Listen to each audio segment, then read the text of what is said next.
Hey, it's a busy holiday week, and during this week, we are bringing you a look back at some of the most compelling stories and conversations we've covered for you in 2024. It's 24 in review. This is the Hidden Killers podcast with Tony Brueski. With licensed psychologist and guest John Delatorre. A statement recently released by two of the victims, Kaylee Gonzalez and Zena Kernoodle's family, about the case against Bryan Kohberger and its extremely slow pace. We want to start healing. We do, they said. We want to find justice and to try to move on from this horrible tragedy. So please start making some decisions. Get to work and quit playing the delay game. Of course, they're talking about the trial that now we're looking all the way into possibly spring of 2025. Joining me to discuss, Dr. John Delatorre. This has to be so psychologically damaging for these families to have to go through this. Obviously, a trial is not about thinking of the families. Quite honestly, it's about finding innocent or guilt for what has actually occurred here, and whether Bryan Kohberger should be going to jail for the rest of his life, facing execution, or being found innocent. But the tragedy is the victims here that are still alive, the family members, the unbelievable pain that they have to continue to go through lasts such a long time. Should there be more consideration here for these families in terms of expectations on the part of the defense to really to get their job done and allow this to move forward?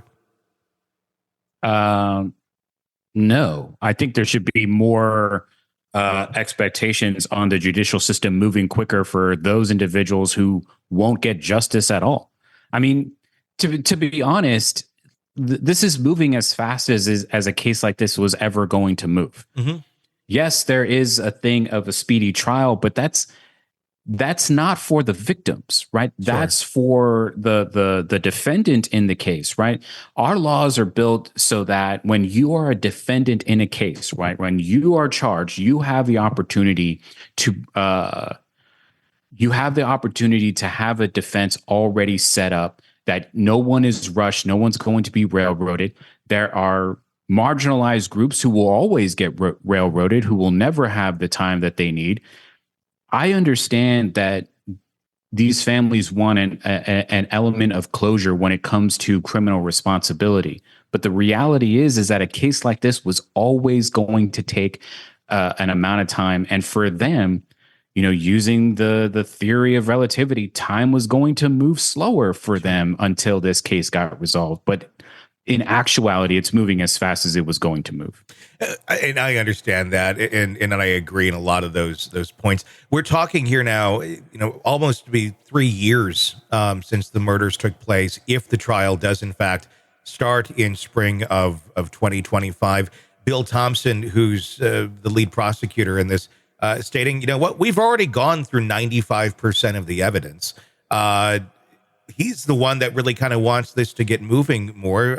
Ann Taylor's been Kohberger's lawyer from the very beginning. Why is it taking so much longer on their side to process through this evidence or to figure out an alibi or move forward with this case?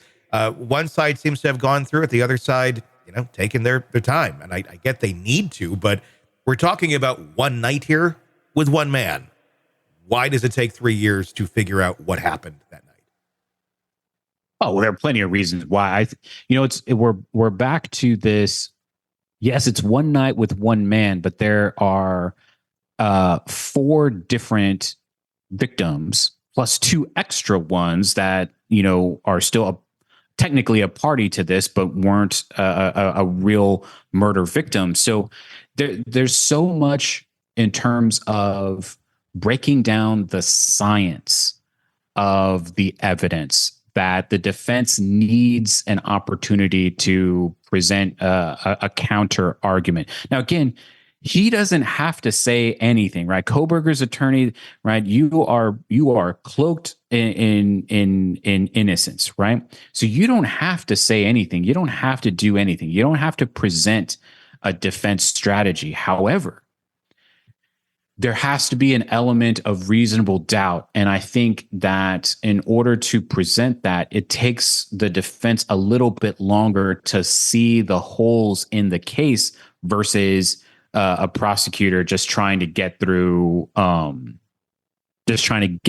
material and establishing their case timeline. Mm-hmm.